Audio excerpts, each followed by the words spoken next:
esse mercado de inovação gira hoje no mundo em torno de 1,3 trilhão de dólares em negócios, né? E a participação do Brasil é praticamente nula nesse mercado.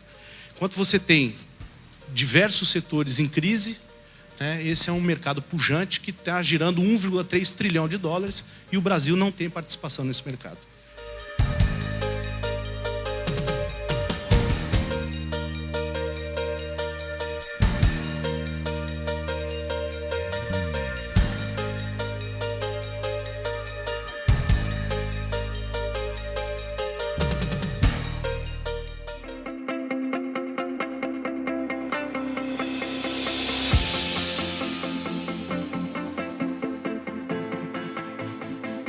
Quem poderia imaginar?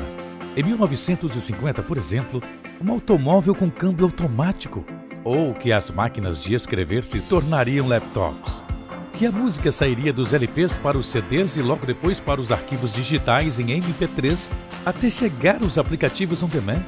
Quem naquela época imaginou que seríamos capazes de levar um telefone para qualquer lugar e ainda ver alguém do outro lado do mundo por uma simples tela de celular? Parte natural do processo evolutivo desde a Revolução Industrial. Explorar com sucesso novas ideias hoje deixou de ser opcional às empresas que pretendem se manter competitivas. Isso porque, em um mundo cada vez mais dinâmico, a inovação significa, entre outros benefícios, novos produtos, acesso a novos mercados, aumento de faturamento e margem de lucro. Mas para que essa inovação se configure em um movimento capaz de atingir cidades e estados e dessa forma desenvolver todo um país, não existe outro caminho que não seja aquele pautado por investimento, infraestrutura e conhecimento. Como se preparar para o futuro? O que empresas, profissionais e governos precisam fazer para inovar e assim estruturar um diferencial que garanta desenvolvimento? Pesquisas apontam que 60% dos empregos que serão ocupados daqui a 20 anos ainda não foram nem mesmo criados. E nós, estamos preparados para isso? A revista ES Brasil, mais uma vez, reuniu especialistas para discutir um tema de extrema importância. Dessa vez, trouxe à tona questões acerca dos desafios do Espírito Santo e do Brasil, tanto para melhorar as condições já conquistadas, quanto para vencer obstáculos que prejudicam o avanço da inovação. O diretor executivo da Next Editorial e editor executivo da revista ES Brasil, Mário Fernando Souza, abriu o evento destacando o papel do ES Brasil Debate enquanto veículo de informação. A proposta da revista ES Brasil é trazer para o mercado informação relevante, né, que acrescente para cada um pouquinho mais no seu dia a dia, no seu trabalho e, por consequência, no seu modus vivendi, né, na sua vida. Né? E eu acho que a gente tem conseguido. A gente já fez mais de 20 debates ao longo dos nossos mais de 10 anos de vida. Fomentar temas que vão desde a questão de segurança pública até passando pela questão de saúde. Aí a gente foi mais fundo na questão do Zika vírus, falamos de portos, enfim, todas as coisas que afligem a economia e que pensam alguma mudança de cenário, e a gente tenta sair um pouquinho na frente, sendo referência e sendo fonte de informação estratégica para os decisores em todas as esferas possíveis. A abertura do evento contou com a participação do diretor de Crédito e Fomento do Banco de Desenvolvimento do Espírito Santo, Bandes, Everaldo Colodetti, que enfatizou a necessidade de uma revisão de atitudes e conceitos, posicionamentos e de estratégias para a retomada da produtividade no pós-crise e apresentou números que ilustram a complexidade do desafio de inovar no Brasil. Estruturas centralizadoras e autoritárias não darão a resposta necessária em tempo hábil e comprometerão seriamente a inovação. Pesquisa e desenvolvimento é uma área essencial por permitir aos profissionais e corporações o maior conhecimento no desenvolvimento de novas aplicações, como produtos ou processos aprimorados. Em um cenário de estabilidade econômica, são novidades lançadas ao mercado que podem gerar as melhores oportunidades para os novos negócios. Segundo o Valor Econômico, 18 de maio de 2016, os dispêndios nacionais em pesquisa e desenvolvimento representam cerca de 1,2% do PIB brasileiro. Esse indicador, um dos principais medidores no nível de inovação, poderia ser maior exemplo de Israel, onde se investe em torno de 4% do PIB. Dos 1,2% investido pelo Brasil, 0,7% é pelo governo e 0,5% pela iniciativa privada. Na Coreia do Sul, que investe o equivalente a 4% do PIB em pesquisa e desenvolvimento, 3,1% vem do setor privado e somente 0,9% do governo. Em 2015, o Índice de Inovação Global, calculado pela Organização Mundial de Propriedade Intelectual, apontou o Brasil na 70ª posição no ranking de 141 países. Os especialistas foram unânimes em afirmar que a única forma de estruturar condições, ideias de fomento à inovação é integrar a academia, empresas e governos. A forma com que a Fundação de Apoio à Pesquisa e Inovação do Estado, FAPES, contribuiu com o setor produtivo foi a pergunta inicial do debate. Os sistemas de inovação carecem, muitas vezes, de um papel articulador de uma instituição que possa imprimir sinalização, oferecer caminhos, reduzir incertezas, reduzir riscos e encorajamento do processo. O sistema de inovação se funda basicamente na capacidade de cooperação entre os diferentes, né? E cooperação entre iguais, né? Parece uma coisa trivial, mas não é trivial isso. É evidente que a FAPES não é só conversa. O sistema estadual é composto pela Secretaria e pela FAPES, pelo BANDES. E o papel da FAPES é colocar em prática ferramentas. Por exemplo, um bom edital, uma boa chamada de projeto, um bom ciclo de palestra, que possa, uma participação em algum comitê, que possa fazer com que a universidade, os pesquisadores, a área de pesquisa das empresas, o próprio governo possam interagir de forma mais orgânica, de forma mais confiável, né? Não pode se entender a FAPES como um mero balcão onde você vai buscar dinheiro, né? Na verdade, cada vez menos as instituições de fomento se comportam desta forma, né? Tem uma estratégia implícita ou explícita nesse processo, né? É nessa linha que nós estamos trabalhando. Nós vivemos um momento de restrição de recursos, mas eu não acredito que a abundância de recursos possa ser a solução para os nossos problemas. Na verdade, a restrição de recursos impõe o uso seletivo desses recursos, né? Um uso seletivo norteado por uma estratégia. E é melhor, às vezes, você ter recorrentemente um recurso adequado, ter grandes chamadas, grandes projetos que depois, no ano seguinte, não se materializa e não haja continuidade, né? O Ciências Sem Fronteiras é um caso como esse no Brasil. Em vez de se construir uma rampa mais sustentável, se fez um projeto muito grande que hoje carece de problemas de sustentabilidade. Então, a FAP hoje ela se coloca como um interveniente nessa discussão, participando dos comitês, dos conselhos, dos fóruns e colocando os produtos que permitem que o setor privado e as empresas e o governo permite a academia e o setor privado conversar e encaixar operações inovadoras.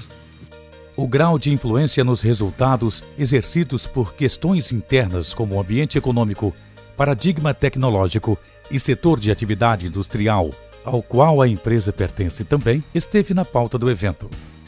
Bom, o primeiro item relevante desse processo é a competitividade, né?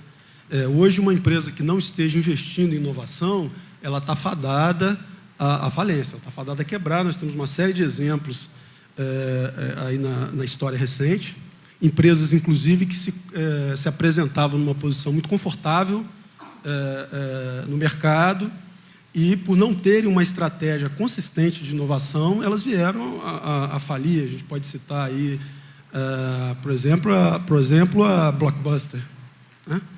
E a própria Kodak, né? Então, a primeira questão é a competitividade, né? Uma outra questão fundamental na relação das empresas com a inovação são as parcerias.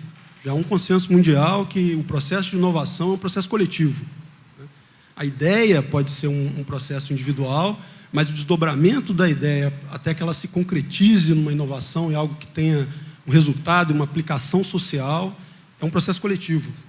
Então, é importante que as empresas se organizem de forma a estabelecer parcerias que sejam produtivas, seja com a sociedade, seja com outras empresas, seja com as instituições acadêmicas, de forma que se tenha um processo consistente de inovação. E um terceiro aspecto que é fundamental é a questão da relação das empresas com todos os processos complementares que envolvem a inovação, e eu coloco um como mais relevante, que é o risco, né? A empresa ela precisa reinventar a relação dela com os riscos, com as possibilidades de erros, com as falhas. E uma maneira de você minimizar os riscos numa empresa é você não inovar. Se você seguir os padrões de uma forma muito rígida, dificilmente você vai ter erros, né? Então, a gente precisa reinventar essa relação e tratar de uma forma mais harmônica e de uma forma mais criativa, mais inteligente, de forma que a gente tenha, em todas as ocorrências de desvios, de falhas ou de erros, formas de novos aprendizados, né? E como forma de alavancar um passo adiante nesse processo de inovação. Uma maneira de você ter uma grande ideia é você ter muitas ideias, né? E você só consegue atingir essa grande ideia se você tiver um ambiente favorável à criação de muitas ideias, e esse ambiente favorável ele só existe se você tem uma atmosfera amistosa para as ideias, muitas das vezes estranhas, muitas das vezes rompedoras do processo usual, né? E assim você consegue avançar no processo de inovação. Então, eu enxergo essas três questões como as questões fundamentais para que uma empresa tenha uma estrutura consolidada de busca contínua pela inovação. Bom, eu concordo que a questão do ambiente é um elemento crucial. Vamos imaginar, por exemplo, o que levou a empresa BMW para Santa Catarina, né?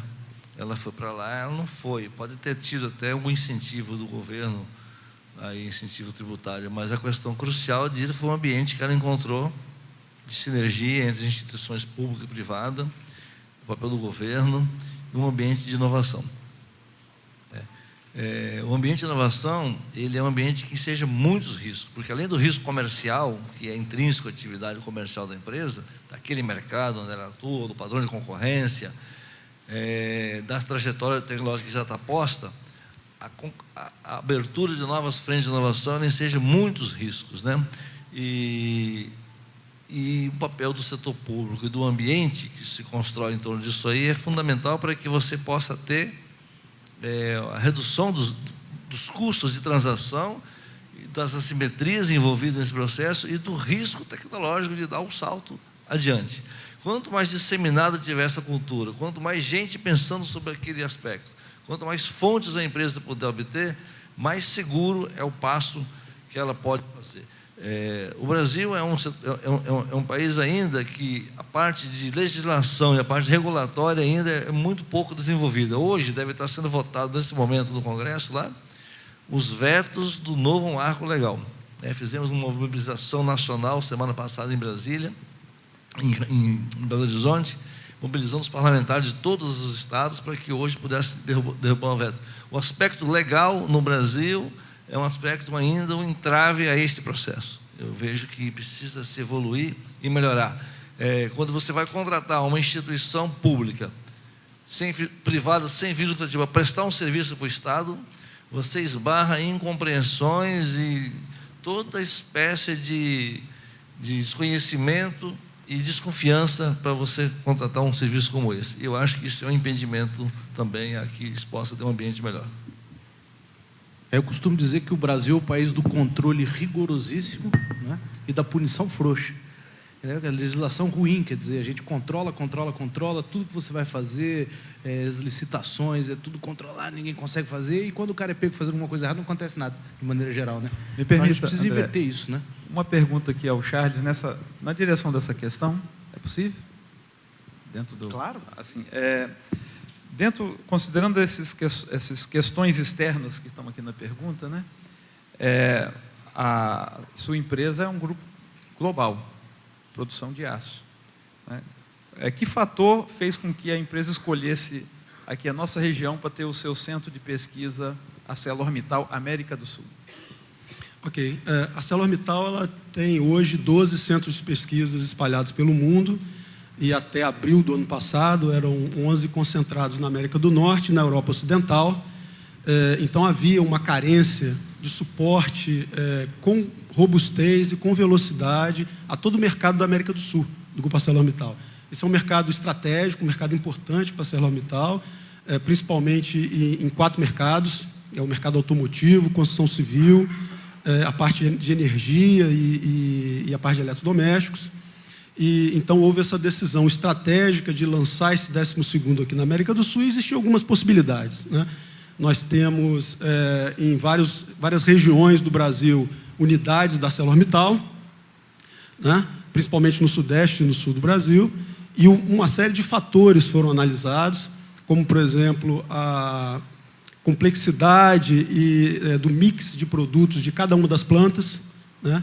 A conjuntura das regiões, né? A conjuntura, o cenário e o ambiente de inovação em cada região, e no conjunto dessas avaliações, o Estado do Espírito Santo foi aquele que se mostrou mais interessante para se tomar essa decisão, né?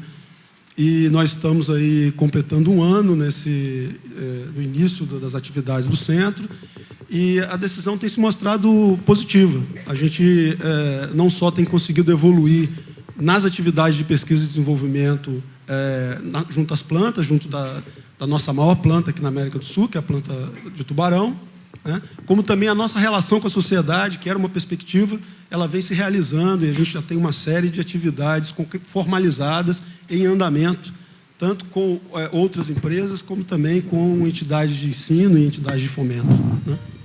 Outro tema abordado no evento foi sobre as diretrizes estratégicas nacionais que precisam ser estruturadas a fim de promover o desenvolvimento sustentado, reduzir as desigualdades interregionais e aumentar a autonomia para o crescimento econômico.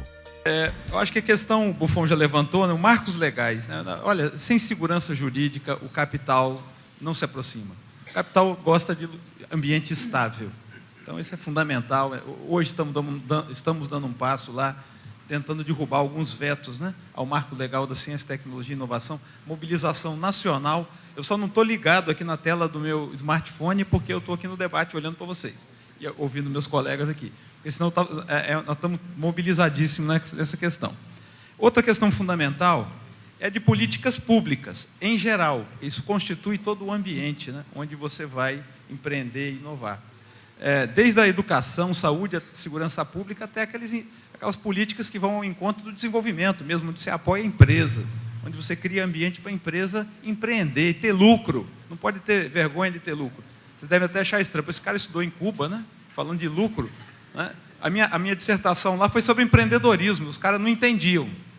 Defendi em 2003. Agora eles estão começando a entender.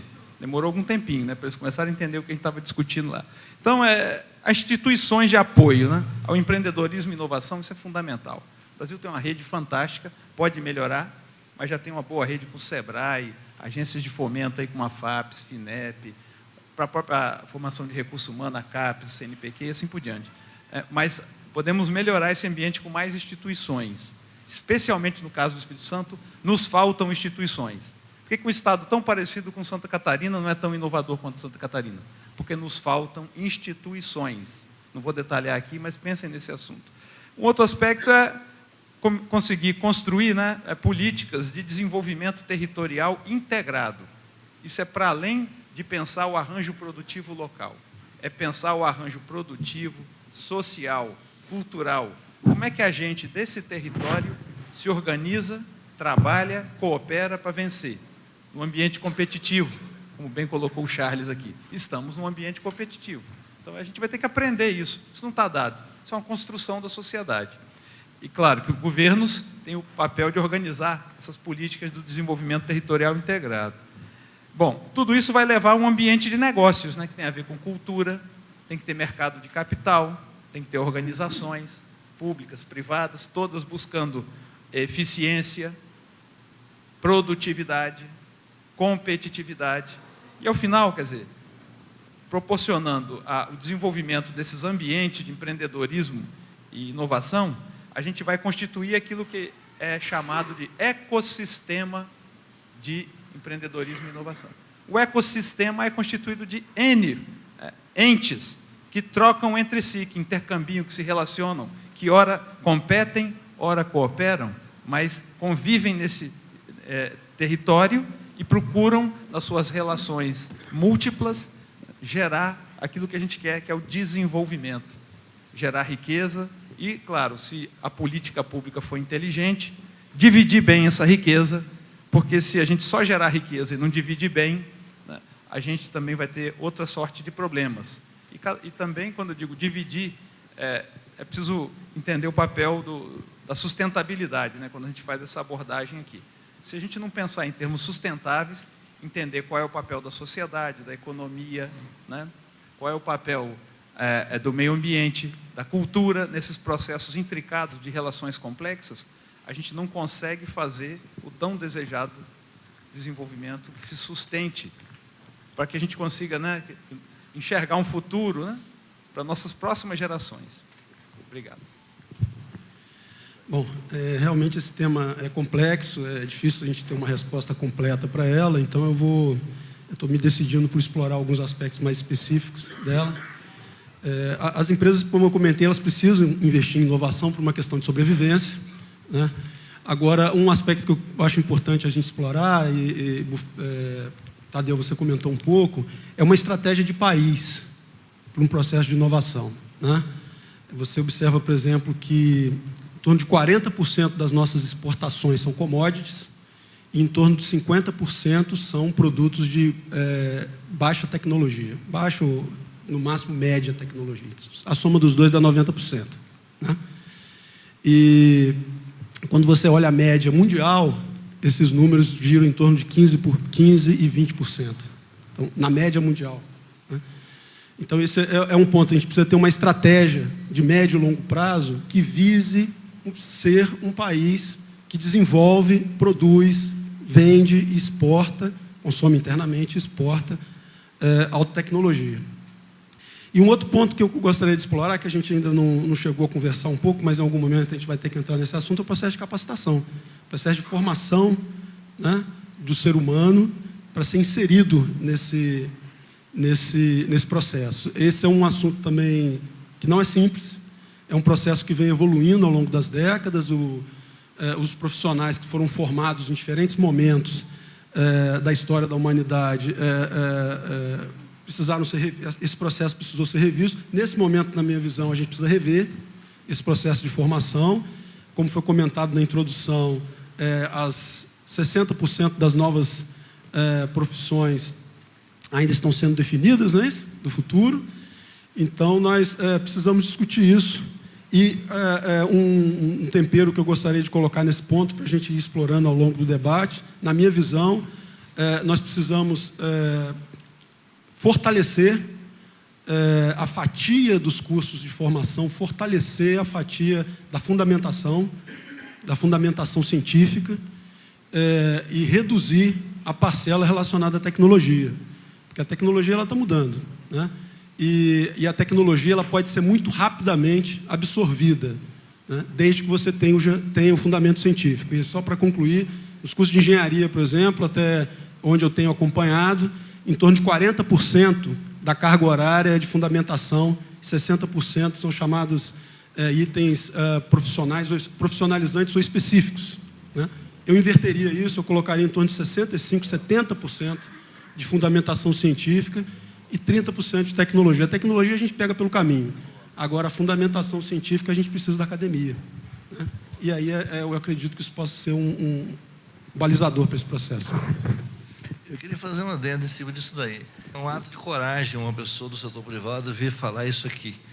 Porque, normalmente, nos meios empresariais, se tem uma conversa muito rasteira de que a universidade, as escolas não preparam a pessoa para o mercado de trabalho. Não prepara para a prática. Eu tenho um professor na UFES, que chama-se Haroldo Correia Rocha, que dizia o seguinte: a prática você só aprende praticando. Infelizmente, não tem jeito. O que você tem que aprender é fundamentos teóricos sólidos que te dê ferramenta de trabalho para enfrentar qualquer tempo, qualquer caminho. Eu acho isso muito pertinente. Evidentemente que a escola tem que estar ligada nos tempos dela. Isso aí é outra discussão. Ela está de costa para o mundo ou de frente para o mundo, né? Ela tem que estar ligada no tempo dela, no espaço dela. Mas se você não aprender física e matemática, você vai ser engenheiro nunca na vida. Se você não estudar profundamente teoria econômica, você não vai ser economista nunca. Vai ser gestor de PowerPoint, entendeu? E não economista, entendeu? Então, precisa de fazer isso daí. Eu acho que é um ato de coragem você falar isso, está de parabéns. O lançamento do Parque Tecnológico após 26 anos de espera do mercado foi ressaltado durante o evento. Eu acho que o Parque Tecnológico ele é uma peça muito importante nos arranjos de inovação, nos arranjos territoriais. Mas eu entendo que o parque ele é um coroamento de um processo, ele é a metade do caminho para frente do processo. Ele não é o ponto de partida do processo.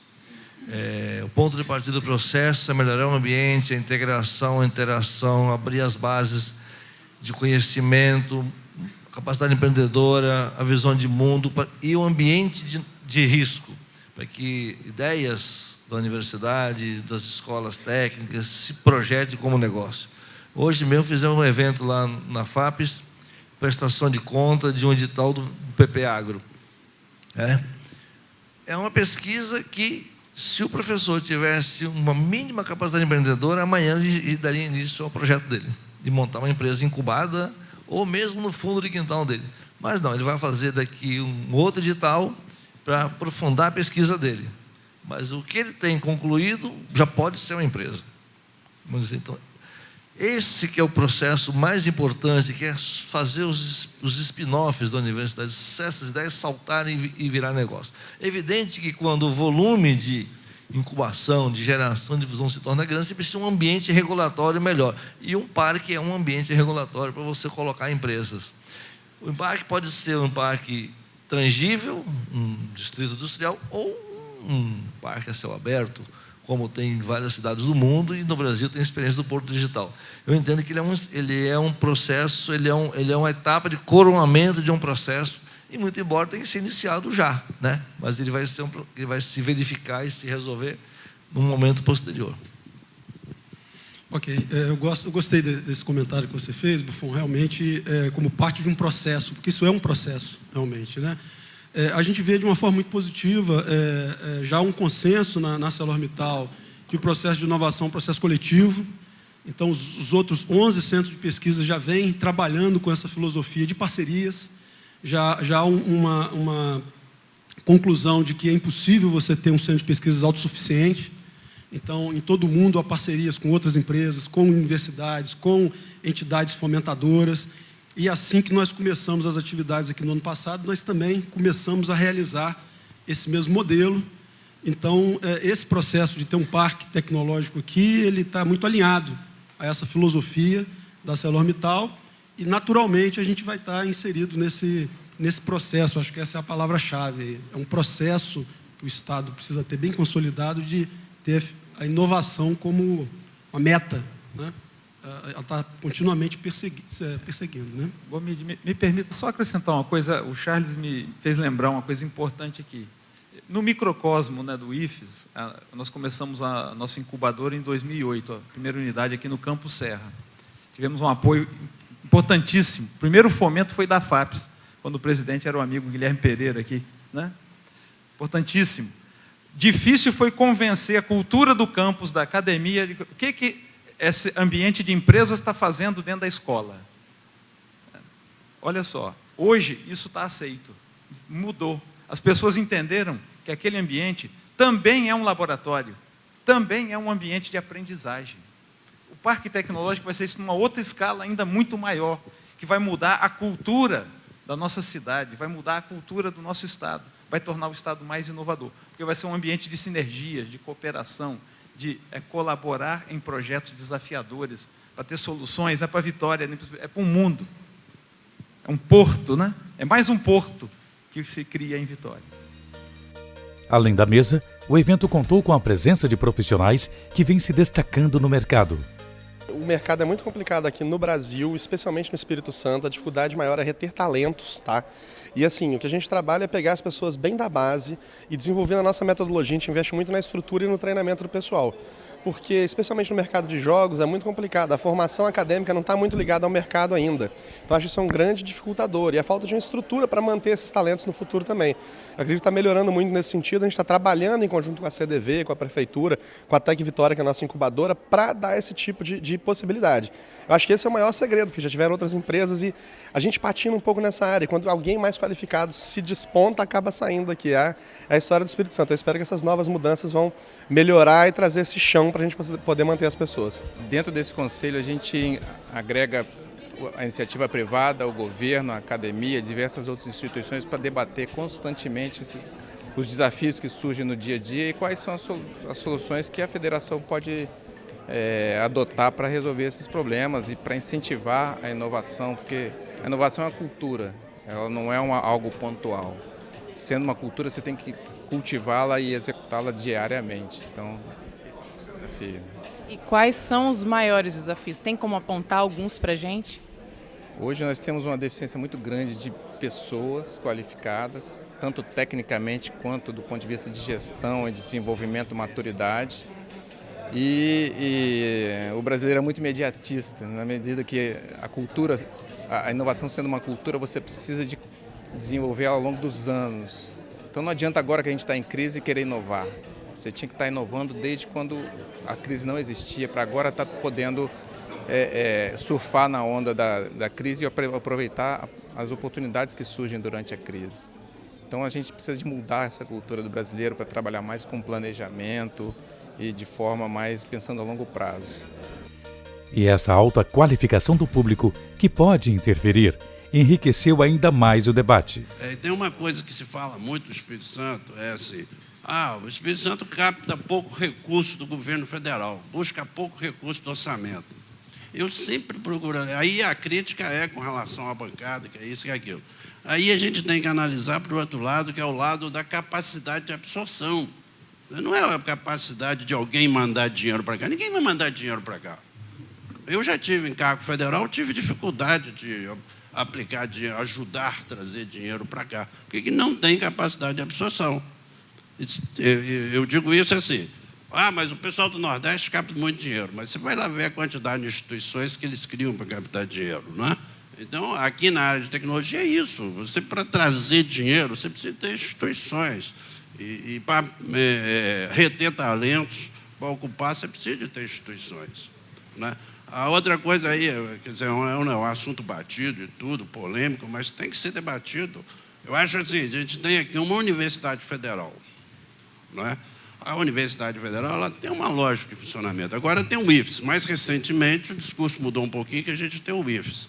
Mas eu acho que ainda falta ter a universidade estadual focada, não precisa ser universidade no sentido tradicional, ter curso de A a Z, aliás, acho que não deve ser isso, mas tem que ser focada em cursos estratégicos que são importantes para nós. Eu falar assim, o que serão os empregos, qual é a formação que a gente precisa daqui a alguns anos, né? Eu falo assim, a gente não sabe quais são os empregos que serão criados, né? Ou a gente também não sabe quais serão destruídos, não é? Mas assim, então, eu preciso de pensar isso e ter coisas que são focadas estrategicamente para nós no Espírito Santo. Complementando tudo que foi dito, simbolicamente uma invasão das empresas nas universidades, né? Não sei exatamente qual o caminho, mas esse ambiente, né, de o empresário estar dentro da universidade, isso ser comum para ele, e o professor também receber o empresário ou o aluno para atividades empresariais, a hora que a gente conseguir isso, todo esse ambiente de hostilidade, de que foi tão comentado, ele naturalmente vai se quebrando. A pergunta final, sobre o fato dos sistemas de automação que substituem o homem pela máquina, foi dirigida aos 3 debatedores. Eu não acredito. Eu não acredito porque, se a gente observar a evolução da sociedade, a evolução do homem ao longo do tempo, esse processo ele tem encontrado alternativas, né? O fato é que essa evolução, quando realizada de forma inteligente, e o homem tem feito isso de forma inteligente, ele não só tem conseguido encontrar soluções que melhore a qualidade de vida, que aumente a longevidade e encontre soluções sustentáveis e assim por diante, como também o homem tem encontrado soluções para os efeitos colaterais. Óbvio que, em alguns casos, a gente gostaria que essas soluções fossem um pouco mais rápidas, às vezes não é, mas o homem tem encontrado as soluções para os efeitos colaterais dessa caminhada. Então, nós temos que continuar discutindo de forma a atendermos a essa insaciabilidade e encontrar caminhos para nós usufruirmos disso. Porque, a partir do momento que você consegue automatizar aquilo que é modelável e retira o homem daquelas ações que são mais repetitivas e de controle e torna ele livre para ações do pensamento, você abre uma série de oportunidades para o homem atuar como ser humano, né? Deixando as máquinas realizarem o que é repetitivo. Então, vamos utilizar o ser humano para pensar, vamos utilizar o ser humano para fazer atividades que são lúdicas, vamos colocar o homem para intensificar ações que estão mais associadas às suas realizações na Terra. Então, nós estamos falando de quais são as profissões do futuro que a gente vê nos debates, né? Profissões que estão associadas à qualidade, como eu já falei, qualidade de vida, longevidade, sustentabilidade, né? Conforto. Né? Então, se a gente está encontrando caminhos para que o homem esteja disponível a atuar nisso, ótimo. Eu não vejo isso como um risco de colapso. E nessa linha, eu acho que uma questão importante, quando a gente vê as possíveis novas profissões, e a gente estuda sobre isso, a gente vê muito que algumas profissões permanecem. Então, acho que isso é um item interessante também para a gente debater, provavelmente, em um outro momento, mas eu acho muito pouco provável que o engenheiro, o médico, o advogado, essas profissões, elas sumam no curto, no longo e no longuíssimo prazo, porque são profissões que estão associadas, de novo, vou falar de novo, estão associadas à ciência. Então, se você quer garantir a longevidade, se você quer estar preparado para o futuro, se prepare cientificamente. Essa que é a mensagem que eu queria deixar. Buffon? Rapidamente, antes de mais nada, eu queria agradecer e parabenizar a EST Brasil por esse evento. É um ente privado que está atuando como um facilitador, como ponte, azeitando as relações, abrindo espaço de debate, melhorando o ambiente. Está de parabéns aí a revista por isso. Essa questão que o Giovanni levantou é uma questão que a humanidade faz essa pergunta desde que o homem poliu a primeira ponta de flecha, vamos dizer assim, né? Para onde vai isso daí? Isso não tem como parar, porque você teria que adotar um regime talibã, linha dura, e nem isso você conseguiria parar isso daí. O fundamentalismo é um dos elementos que tenta dar uma resposta a isso. Isso é a capacidade do homem. O homem que se autonomizou como sujeito não tem mais solução. O que tem que fazer é o seguinte, é melhorar a relação entre os homens. Mas não está na tecnologia, está na relação entre os homens, né?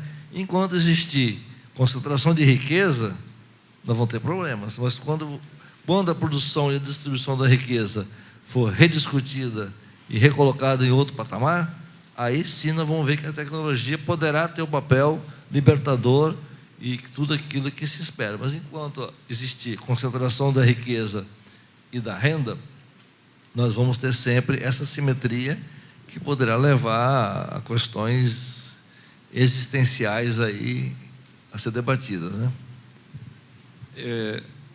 Também, da mesma forma, agradeço o convite feito ao meu chefe, ao reitor, Dênio Arantes. Infelizmente não pôde estar aqui. Tenho certeza que, se tivesse, talvez trouxesse uma contribuição também significativa nesse debate.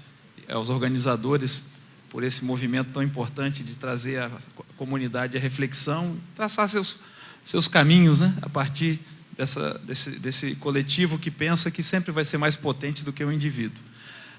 Eu vou encerrar aqui a minha participação fazendo dois cenários, né? Um radical e o outro mais realista. O radical, eu vou fazer o exercício de futuro para tentar responder essa pergunta aí. Olha, eu acho que é possível que a engenharia genética consiga fazer um neurônio artificial absurdamente mais eficiente do que o neurônio humano.